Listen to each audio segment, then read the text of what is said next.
Hello and welcome to another episode of Cooking Concepts, where we make difficult recipes simplified, or sometimes in this manner, oversimplified. Now, I got a couple of requests to make Krebs cycle, as you can see depicted here in my apron.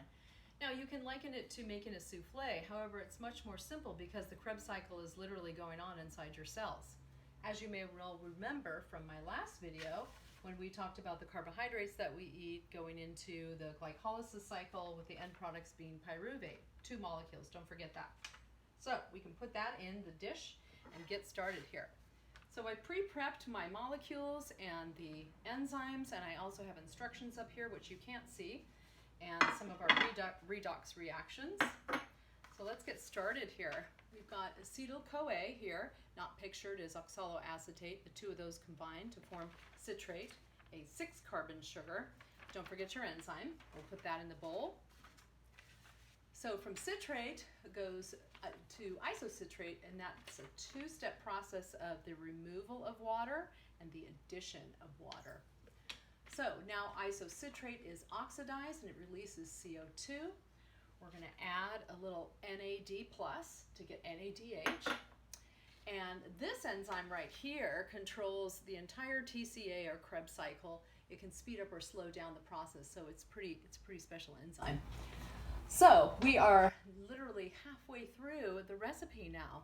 We are at alpha-ketoglutarate, which is now going to be oxidized to form another succinyl-CoA, and we're going to add NAD plus to get NADH.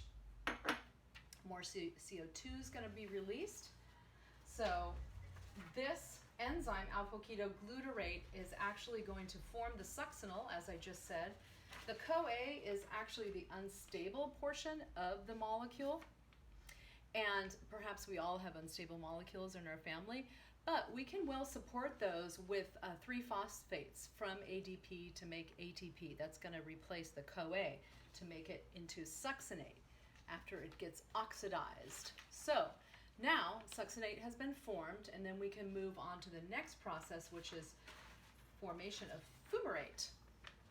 And here we're going to add 2 hydrogens, and their electrons are going to be transferred to FAD to FADH2. And then we're going to add water in to make the 4-molecule fumarate to form malate. Don't forget your enzymes. And then that's going to take us to oxaloacetate, which the whole process will regenerate itself again. We're going to add another NAD plus to get NADH.